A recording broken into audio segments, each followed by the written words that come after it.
지금 남자의 소중이를 좀 잡고 있고 뒤에서는 이 수술 보조사가 강제로 지금 팔을 붙잡고 있는데요. 지금이랑은 많이 다르죠? 수술하는 게. 너무 평온한 표정.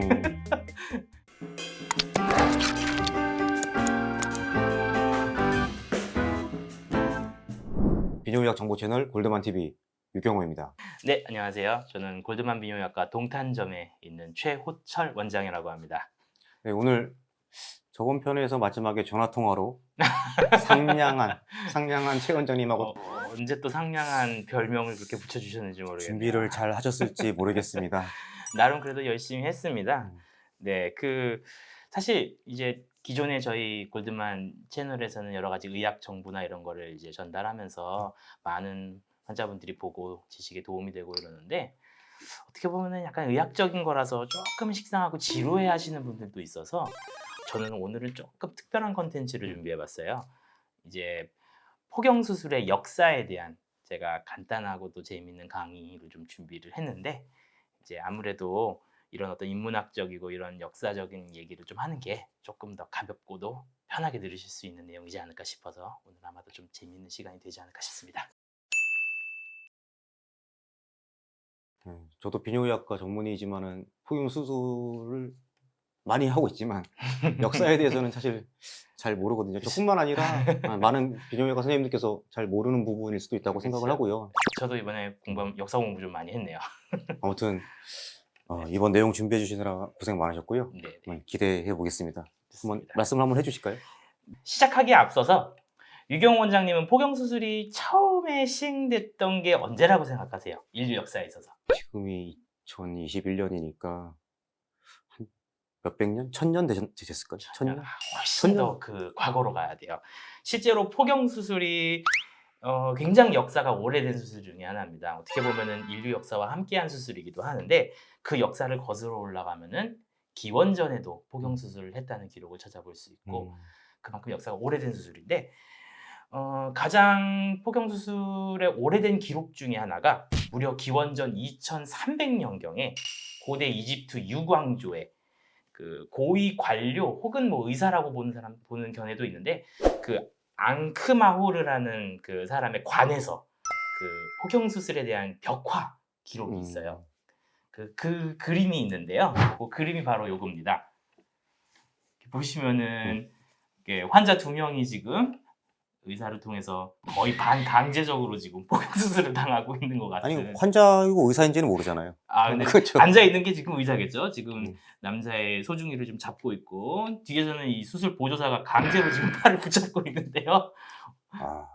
지금이랑은 많이 다르죠? 수술하는 게. 너무 평온한 표정. 오른쪽 환자는 심지어는 하지 말라고 이제 의사 머리로 밀치고 있는 것까지 볼 수 있는데요. 머리를 밀고 있군요. 예, 아무튼 이 기록처럼 이런 포경 수술은 아주 고대에서도 행해졌던 시술임을 알 수 있습니다. 당시에는 사실 지금처럼 약간 의학적인 목적으로 행해졌던 거는 아니고요. 일종의 어떤 의식이나 어떤 주술적인 목적이나 그런 어떤 성인이 되면서 이제 통과 의례 같은 그런 어떤 목적으로서 행해졌을 거라는 의견이 많이 있네요. 이렇게 남길 정도면은 뭐 일종의 캠페인처럼 이거를 해야 된다 뭐 이런 내용인가요?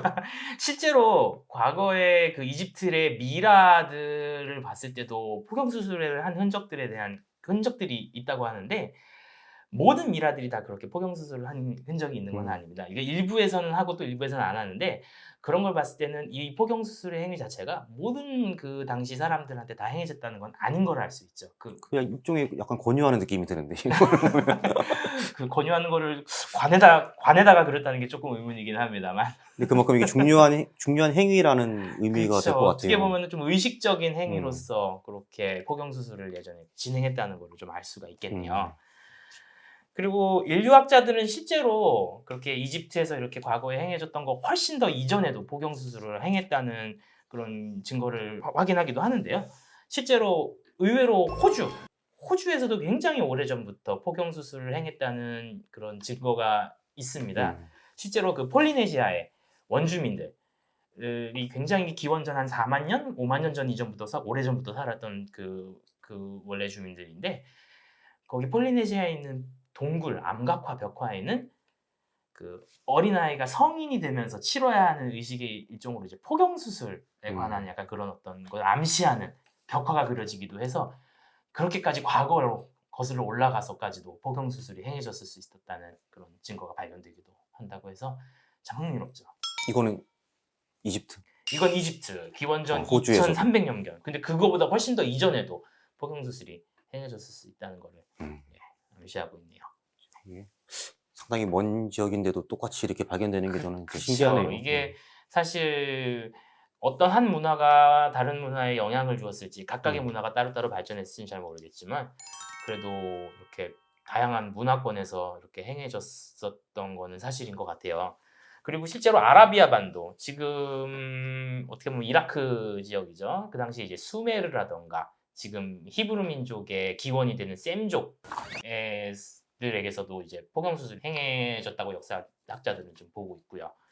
그리고 실제로 아까 제가 셈족 말씀드렸는데 이 포경 수술은 히브리 민족, 그러니까 유대교죠. 유대교 민족들과 뗄래는 뗄 수 없는 관계를 가지고 있는 수술입니다.